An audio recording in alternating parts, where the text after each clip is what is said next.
교회가 세상의 희망입니다 라는 제목으로 하나님 말씀 함께 나누도록 하겠습니다. 지난주 제가 한 교회를 방문했는데 거기에 제가 쓴 책 말씀은 붙들면 이긴다 라는 저희 책으로 아이들과 함께 100일 큐티를 한 목사님이 계셨습니다. 근데 그 목사님이 그 큐티를 가지고 아이들과 함께 했더니 아이들이 신앙이 깊어지고 아이들이 정말 성적도 잘 나와서 얼마나 행복했는지 모른다라는 얘기를 들려줬습니다. 책을 쓴 저자로서 그보다 더 행복한 일은 아마 없었을 것입니다. 근데 그 책에 사실은 제가 우리 청소년들에게 자주 이야기해주는 나폴레옹의 이야기가 있습니다. 세계의 정복자이자 유럽 군주 제도를 마감시킨 이 나폴레옹에게도 실패는 있었습니다. 그런데 그 전쟁에 패했을 때, 특히 유럽 연합군과의 전투에서 패배했을 때 나폴레옹은 이렇게 말했다고 합니다. 아직 나에게는 비장의 무기가 남아있다. 그것은 희망이다. 아직 나에게 비장의 무기가 남아있다. 그것은 희망이다. 사랑하는 여러분, 2012년 올해를 살아가는 여러분의 마음속에 여러분이 힘겨운 일을 만날 때마다, 패배할 때마다, 좌절할 때마다, 이것이 끝이라고 생각할 때마다 이 나폴레옹처럼 희망을 붙들고 살아가고 있습니까? 저는 교회가 세상에 희망을 주는 그런 공동체여야 한다고 저는 믿습니다. 교회가 이 세상에 존재하는 것은 세상의 소금과 빛이 되어서 세상의 희망의 공동체가 되기 위한 것입니다. 그렇습니다. 교회는 세상의 희망입니다. 오늘 사도행전은 오늘부터 우리가 이제 앞으로 이게 얼마가 될지 모르겠어요. 이 사도행전 강의를 어떤 분은 1년 만에 끝내기도 하고 어떤 분은 2년 만에 끝내기도 하고 보통 끝내시는 분이 한 3년 이렇게 걸리는데 이 3년 동안 사도행전을 해야 되나 이런 생각을 하면서도 제가 사도행전을 결정한 것은 우리 교회가 또 하나의 교회로 전락하지 않고 교회다운 교회, 하나님이 기뻐하시는 교회, 세상이 기다렸던 정말 교회다운 교회가 되기 위해서는 그 교회의 시작을 보여주고 있는 이 사도행전을 연구하지 않을 수가 없었기 때문입니다. 그러게 저는 여러분과 함께 이 사도행전을 함께 연구하면서 저도 잘못된 것이 있으면 고치고 여러분도 잘못된 것이 있으면 버려서 교회에 대한 우리의 생각을 내려놓고 사도행전이 말하는 교회, 사도행전이 말하는 교회다운 교회가 무엇인지를 함께 배우고 또 말씀에 순종하여서 우리 교회가 정말 사도행전적 교회, 세상에 희망을 주는 교회가 되기를 주님의 이름으로 축복합니다. 자, 그렇다면 우리 교회가 어떻게 사도행전에 나타난 세상에 희망이 되는 그런 교회가 될 수 있을까요? 그런 교회의 모습은 도대체 어떤 모습일까요? 그런 교회의 첫 번째 모습은 복음이 살아있는 교회입니다. 뭐가 살아있다고요? 복음이 살아있어야 한다. 여러분, 사람들이 이렇게 살아가는 표정을 보면 늘 표정이 어두운 거 아세요? 여러분들 이렇게 오시면 그 찬양하실 때부터 막 입신에 빠져 있는 분들이 계세요. 그분들이 일주일 내내 얼마나 힘들게 사셨으면 그럴까라는 그런 안타까운 마음이 있습니다. 그래서 저는 사실은 이 예배 때 자는 분을 깨우고 싶지가 않아요. 왜냐하면 그분이 잠자시는 게 차라리 은혜가 될지도 모르기 때문입니다. 여러분, 참 살면서 희망이 없기 때문에 인생의 활력을 잃어버린 사람들이 참 많이 있습니다. 희망이 있는 사람과 희망이 없는 사람의 차이는 뭐냐면 활력이 있느냐 없느냐를 결정해버리더라고요. 희망이 있는 사람은 아무리 정말 사람들이 말하는 죽을 병에 걸린다 해도 그 희망을 붙들고 사는 사람은 늘 활력이 있습니다. 꼴찌를 하는 애도 나는 언젠가 1등을 할 수 있을 거야 라는 희망을 가진 애는 늘 밝게 놀더라고요. 애들이 얼마나 밝게 노는지 몰라요. 그러니까 중요한 것은 희망이 있느냐 없느냐가 굉장히 우리에게 중요하죠. 근데 사람들의 얼굴을 보면 희망을 가지고 살아가는 것 같지 않습니다. 왜 사람들의 표정이 어두울까요? 그것은 결코 우리의 희망이 될 수 없는 것들을 붙들고 있기 때문입니다. 우리에게 희망이 되는 것은 돈이 아닙니다. 우리에게 희망이 되는 것은 우리의 친구들도 아닙니다. 더 정확히 말씀드리면 우리의 희망이 되는 것은 우리의 가족도 아닙니다. 우리에게 희망이 되는 것은 뭘까요? 마틴 로이드 존스는 진정한 기독교라는 그의 책에서 이렇게 말합니다. 인간으로 하여금 인생을 정복하고 다스릴 수 있게 하며 결코 사라지지 않을 희망을 줄 수 있는 것은 하늘 아래 오직 복음밖에 없다. 희망을 주는 것은 하늘 아래 오직 뭐밖에 없다고요? 복음밖에 없다는 것입니다. 사랑 여러분, 가정이 깨어지는 사람이 무엇을 붙들고 희망을 잡을 수가 있을까요? 질병에 걸린 사람이, 아니 사업이 망해서 정말 아무도 의지할 수 없는 사람이 어디 가서 희망을 찾을 수가 있을까요? 희망은 오직 복음. 예수 그리스도께서 나 같은 죄인을 위해서, 죄와 허물로 망가진 나 같은 죄인을 위해서 십자가에 죽으시고 부활하셨다. 그분이 나를 사랑하셔서 자기 몸을 아낌없이 내어주셨다. 이 복음만이 우리가 붙들 수 있는 유일한 희망인 것입니다. 저는 여러분이 이 희망을 붙들고 여러분 앞에 당면한 그 모든 어려움을 극복해 가시기를 주님의 이름으로 축원합니다. 그러게 오늘 사도행전을 쓰었던 누가는 우리 교회를 향해서, 교회가 세상의 희망이 되기 위해서는 무엇보다도 복음이 중요하다는 것을 알고 누가복음을 먼저 기록한 사람입니다. 그것을 어떻게 알 수가 있습니까? 자, 사도행전 1장 1절과 2절을 여러분 한번 같이 읽어볼까요? 자, 읽습니다. 시작. 데오빌로여, 내가 먼저 쓴 글에는 무릇 예수께서 행하시며 가르치시기를 시작하신부터 그가 택하신 사도들에게 성령으로 명하시고 승천한 날까지 일을 기록하였느라. 자, 데오빌로여 하면서 내가 먼저 뭐한 글이요? 쓴 글에는. 자, 오늘 사도행전은 데오빌로라는 사람에게 쓴 글입니다. 이 데오빌로라는 뜻은 하나님을 사랑하는 사람이라는 뜻입니다. 데오빌로라는 것이 하나님을 사랑하는 뜻인데, 상당수의 이 주석가들이 이 데오빌로가 개종한 지 얼마 되지 않은 로마의 고위 관리다라고 말하기도 합니다. 그러나 또 어떤 주석가들은 데오빌로라는 뜻 자체가 하나님을 사랑하는 사람이라는 뜻이기 때문에 로마 제국 내에서 예수님을 처음 믿은 사람들 모두를 가리킨다라고 말하기도 합니다. 무슨 말입니까? 지금 데오빌로라는 사람에게, 하나님을 사랑하는 초신자들에게 이 누가가 사도행전을 쓰고 있습니다. 근데 이 누가가 사도행전을 쓰기 전에 먼저 쓴 글이 있다고 사도행전 1장 1절에서 2절을 쓰면서 밝히고 있습니다. 그 먼저 쓴 글이 뭘까요? 바로 누가복음입니다. 자, 과연 그런지 누가복음 1장 3절을 한번 같이 읽어볼까요? 자, 읽습니다. 시작. 그 모든 일을, 1장 3절입니다. 시작. 그 모든 일을 근원부터 자세히 미루어 살핀 나도 데오빌로 각하에게 차례대로 써보내는 것이 좋은 줄을 알았느니. 자, 이것도 누구에게 썼어요? 누가복음도 데오빌로 각하에게. 근데 그것을 어떻게 쓴다고요? 차례대로 쓴다라고 기록하고 있습니다. 무슨 말입니까? 이 누가복음 다음에 사도행전을 읽으면 쉽게 이해가 됩니다. 근데 누가복음 읽고 요한복음 읽고 사도행전 읽으면 이렇게 끊어지는 느낌을 받는데, 원래 순서상으로는 누가복음을 읽고 사도행전으로 바로 읽으면 훨씬 문맥이 잘 이루어지는 것입니다.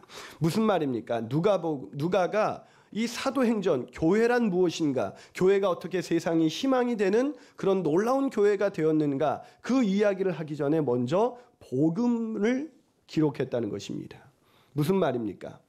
교회가 교회다워지기 위해서는, 교회가 세상의 희망이 되기 위해서는 먼저 복음을 들어야 한다는 것입니다. 복음이 살아있지 않은 교회는 교회가 아닙니다. 여러분, 제가 종종 쓰는 비유인데요, 세탁소를 하시는 어떤 분께서 세탁소를 하시면서 옆에, 요즘 그런 세탁소 많잖아요, 옷수선을 함께 했습니다. 근데 옷수선을 맡기는 사람이 많아졌고 또 그게 이익도 더 많이 나는 거예요. 그래서 이 세탁소 주인이 옷 이제 세탁은 받지 않고 옷 수선만 하기 시작했습니다. 그럼 돼요, 안 돼요?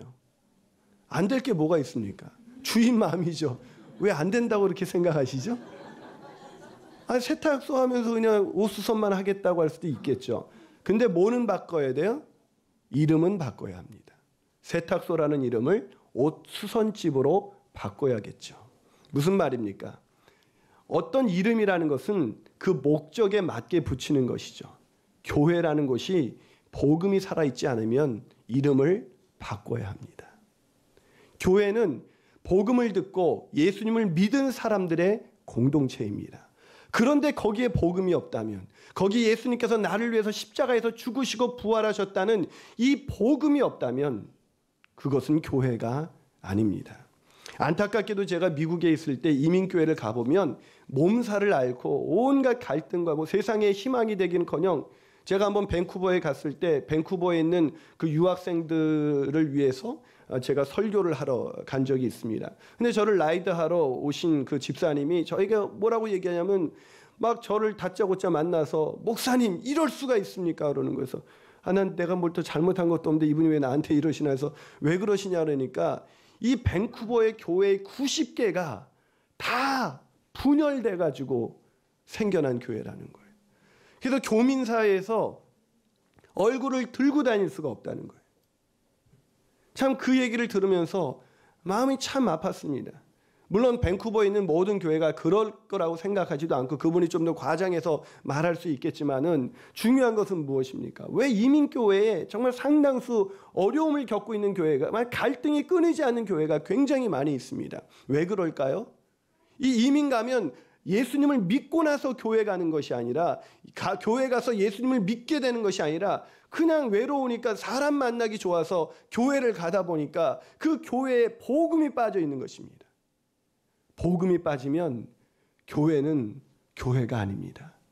복음이 살아있지 않다면 더 이상 그 교회는 세상을 치유하는 능력은커녕 자기 자신도 치유할 수 없는 그런 아주 있으나 마나한 세상의 우스갯거리가 되는 그런 보잘것없는 교회가 되는 것입니다. 그래서 저는 이 사도행전을 강의하기 전에 마태복음에 나와 있는 복음의 진수라고 할 수 있는 팔복을 여러분과 함께 나눈 것입니다. 우리가 그 팔복을 잊지 않았으면 좋겠습니다. 그 복음을 잊지 않았으면 좋겠습니다. 그 복음이 살아서 우리 교회 가운데 늘 역사하는 교회, 그 교회가 우리 교회가 되기를 주님의 이름으로 축원합니다. 한 발 더 나가서 우리 교회가 세상의 희망이 되는 그런 사도행전적 교회가 되기 위해서 어떤 모습을 갖춰야 하는 것일까요? 두 번째 모습은 성령의 임재가 있는 교회입니다. 어떤 분이 교회를 개척하고 나서 사역의 한 부분을 지나치게 강조하기 시작했습니다. 그러다 보니까 다른 사람들은 그 목사님이 강조하는 그 사역에 함께하지 못하니까 이게 마음의 부담이 자꾸 생겨가지고 이 교회를 생활하는 데 기쁨이 이렇게 상실돼 버리는 거예요. 기쁨을 잃어버리는 거예요. 혹시 제가 여러분에게 누누이 말씀드리지만 우리 교회의 본질은 영혼 구원하여 제자 삼는 것입니다. 그러다 보니 우리 교회가 개척 초기부터 전도 폭발이 이렇게 활성화될 수 있었던 것은 굉장한 축복 가운데 하나입니다. 그 전폭을 통해서 수많은 사람들이 바뀌고 변화되는 것을 정말 우리가 얼마나 많이 보고 있습니까? 제가 오늘도 정말 그 전폭을 통해서 한 가정이 완전히 회복되는 것을 보고 그 아이들이 우리 교회에 이렇게 등록하는 것을 제가 봤습니다. 여러분, 이 전폭이 얼마나 중요합니까? 그러나 그렇다고 해서 이 중에 전폭을 하지 않는 분들이 얼마나 많이 계십니까? 절대로 부담을 갖지 마십시오. 전폭을 하니까 소외가 되고 전폭 안 하는 사람은 이 광교지구촌교회는 인간 취급도 안 하는 것 같다. 이런 얘기하는데 그건 제 마음이 아니에요. 제 마음을 오해하지 마세요. 전폭을 하느냐 안 하느냐가 중요한 것이 아니라 더 중요한 것은 우리 교회가 성령의 임재 가운데 들어가는 것입니다. 아멘이십니까?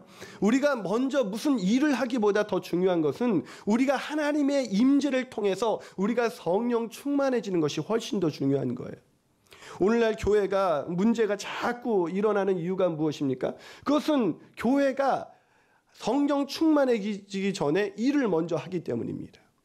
여러분, 한 개인이 목사가 성령 충만해지지 않고 일을 하면 온갖 교인들을 만날 때마다 상처를 주는 목사가 됩니다. 또 목자가 성령 충만해지지 않고 자꾸 일을 하다 보면 이 목자로 하는 것이 참 힘들어지는 거예요. 내가 목자를 괜히 했나? 다른 사람들은 편안하게 신앙생활 하는데 나는 도대체 목자를 왜 해야 되나? 이런 생각이 들지 않습니까? 왜 그럴까요? 목자 일이 힘들기 때문이 아니라 그분이 성령 충만함을 잃어버렸기 때문입니다. 저도 생각해 보니까 이 말씀을 준비하면서 하나님 아버지, 제가 좀 더 더디가게 해 주십시오. 제가 막 급히 우리 교회가 빨리 성장하고 이러는 것보다 더 중요한 건 우리 교회가 제대로 가게 도와주시옵소서. 이게 우리의 기도가 되어야 되는 것입니다. 우리 교회가 제대로 간다는 것은 내 생각을 드러내고 교회가 이래야 된다 저래야 된다 말하는 것이 아니라 우리의 모든 생각이 성령의 지배 아래 완전히 묻혀지는 것입니다. 그래서 내가 말하고 싶은 것도 참고 내가 막 흥분하고 싶었던 그런 모든 것도 참고 오직 성령을 기다리는 거예요. 김혜건 목사님이 그의 책 사도행전에서 그 교회가 아름다운 교회가 되기 위해서 이렇게 해야 된다고 말하면서 이런 말을 해줬습니다.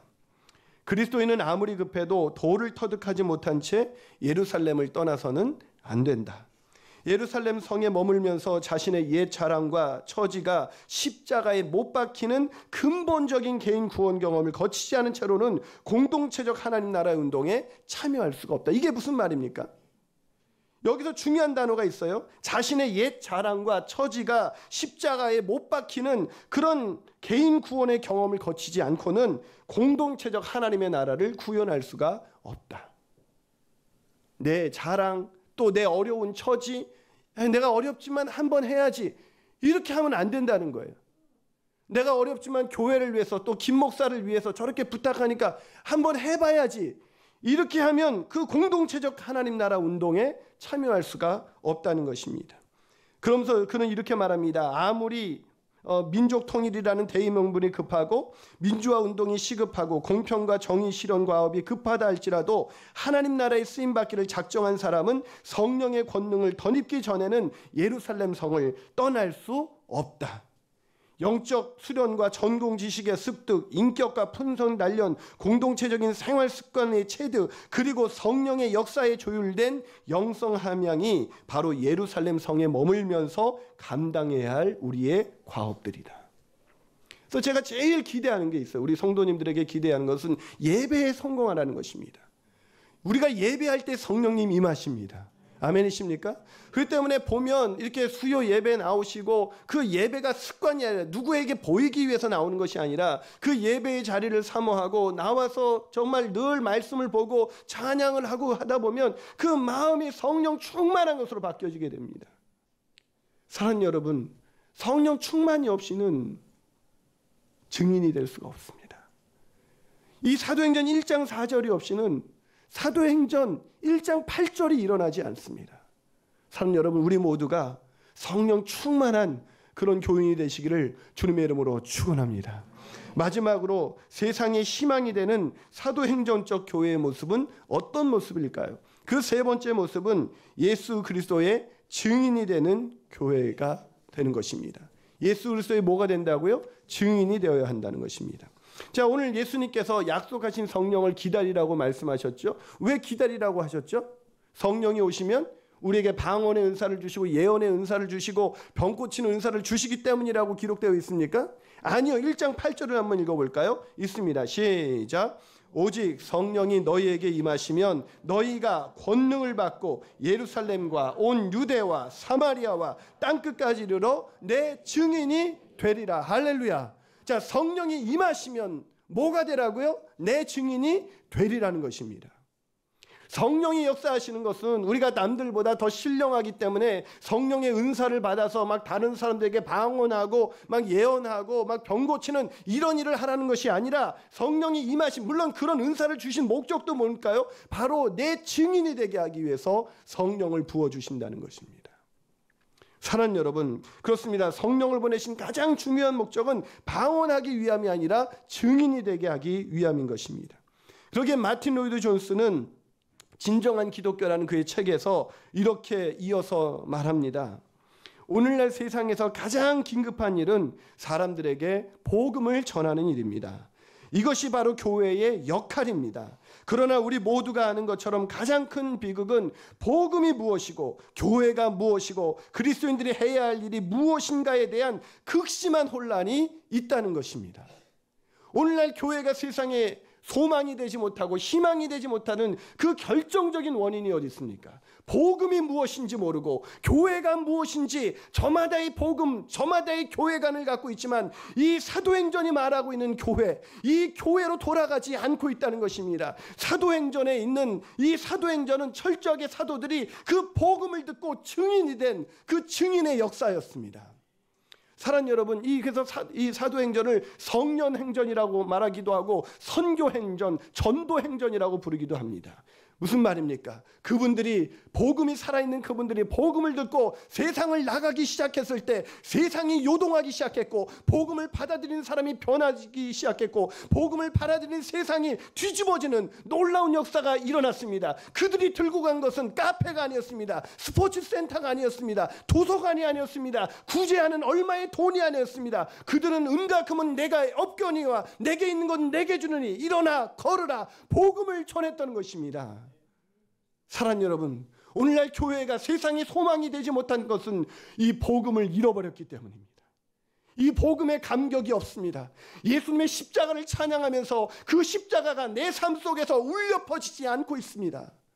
그 복음 때문에 내가 오늘 봉사해야 되고, 그 복음 때문에 내가 오늘 목자를 섬기고, 그 복음 때문에 내가 팀장으로 섬기고, 그 복음 때문에 내가 차량 사역을 하고 예배 사역을 하고 안내 사역을 하고, 그 복음 때문에 내가 성가대를 하고, 내가 그 복음 때문에 찬양을 하고, 내가 그 복음 때문에 휴지 한 장을 줍고, 내가 그 복음 때문에 이마트에 주차하고, 내가 그 복음 때문에 엘리베이터를 양보하고, 내가 그 복음 때문에 다른 사람에게 모든 것을 내어줄 수 있는 사람들, 우린 그 사람들이 모여있는 공동체를 교회라고 부릅니다. 근데 복음에 감격이 없으니까, 성령이 그 복음을 깨닫게 하지 않으니까, 복음은 마치 박제된 그 동물처럼 그냥 내 과거의 기억 속에서만 예수님이 나의 죄를 위해서 십자가에서 죽으시고 부활하셨다, 끝. 아무 일도 일어나지 않습니다. 저는 오늘 설교를 마치면서 제 아이와 나눴던 이야기를 들려드리고자 합니다. 제가 미국에 유학 갔을 때 우리 딸 레미하고 같이 고난주간, 이제 고난주간이 4월 첫째 주인데, 그 고난주간에 그 딸 레미하고 그 교회, 그 근처 큰 교회에서 이 뮤지컬 형식으로 이 예수님의 순환에 대한 연극을 보여준다고 해서 아이들에게 주님의 순환을 좀 피부로 느끼게 해주는 것이 좋겠다 싶어서 아이들과 함께 그 뮤지컬을 보러 갔습니다. 거기 딱 들어갔는데 좀 꽤 그럴듯하게 이 소품들을 마련해 놓고 사람들이 연기를 하기 시작했습니다. 근데 연기를 하는데 갑자기 예수님께서 십자가에 못 박히시기 전에 채찍에 맞는 그런 장면이 나왔습니다. 근데 그게 이제 막 가짜 피 이런 거 막 바르고 막 이렇게 나서 막 상처 입은 모습으로 막 채찍에 맞으니까 갑자기 제 큰딸이 막 훌쩍훌쩍 하면서 울기 시작하는 거예요. 그래서 너는 저게 좀 무서워가지고 얘가 우나보다 그래가지고, 야 세은아, 저거 가짜야, 가짜. 저거 가짜 피야. 근데 왜 울어? 조용히 해. 그러자 세은이가 저한테 이렇게 말하는 거예요. 아빠, 예수님이 나 때문에 채찍을 맞고 있어요. 아빠, 예수님이 나 때문에, 나의 죄 때문에 채찍을 맞고 있어요. 걔는 그것이 느껴져서 울고 있는데, 목사라는 인간은 저거 가짜야. 한두 번 고난주간 봤어? 저거 가짜야. 순간 얼마나 부끄러웠는지. 근데 드디어 예수님이 이제 채찍을 맞으시고 십자가에 못 박히는 장면이 나왔습니다. 그러자 세은이가 더 이상 울음을 참을 수가 없었는지 펑펑 울기 시작하는 거예요. 거기에 있는 모든 사람들이 우리 가정을 쳐다보지 않을 수 없을 만큼 펑펑 울면서 예수님이 나를 위해서 십자가에 돌아가셨다고.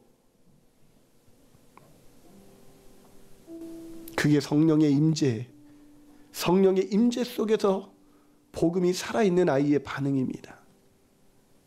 저는 수도 없이 고난주간 설교를 했고 수도 없이 예수님의 순환에 대해서 말했지만 제 안에 복음은 살아있지 않았습니다. 사랑하는 여러분, 교회가 어떻게 세워졌습니까?